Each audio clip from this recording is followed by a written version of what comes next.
So in the session 4, we are going to look at contract administration and interpretation.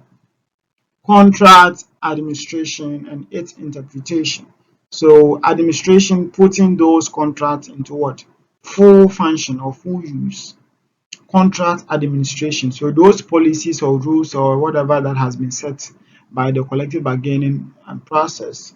Now we want to administer and interpret it to the individuals in question so that we can actually operationalize those agreements.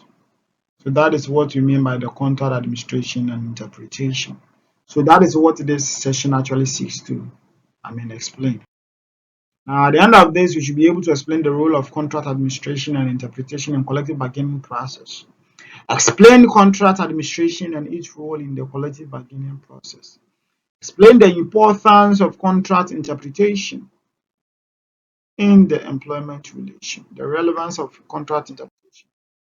So now administering the contract. So once contracts agreed and ratified, it must be administered. So when the agreement has been reached by the parties involved in the negotiation, now we need to administer. We need to put it into what? Operation. We need to put it into practice, effects, where both parties will have to comply to whatever agreement that was what reached. So this includes rolling out the document to both union and management, each side ensuring members get the agreement information, providing agreement information to parties to understand relevant changes that have actually come forth.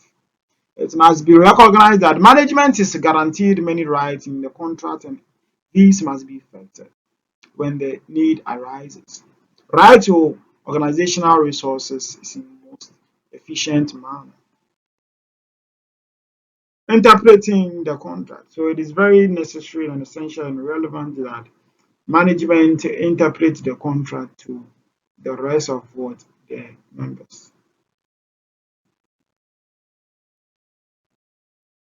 So here, almost all collective bargaining agreement contains formal procedure for resolving employee grievances and disciplining employees. Procedures for resolving employee grievances should offenses and disciplinary process should be spelled out in the CBA and should be applied fairly, equitably, and consistently.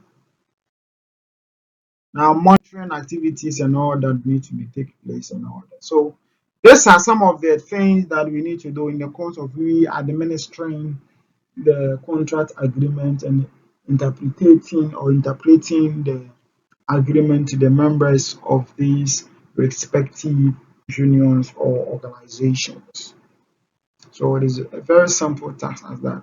So the purpose was the purpose of the agreement bargained and signed is in section 3. So we can read section 3 of the Labor Act. And it's to regulate the employer-employee relation. And therefore, the agreement or the CBA needs to be administered and interpreted to each achieve its purpose.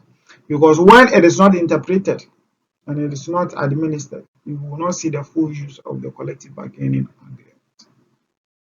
And we have noted that the administration includes rolling out the document or the changes to both management and employees, and also apply the provisions in the document.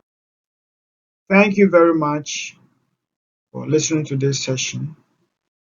I believe you will read further to get some of the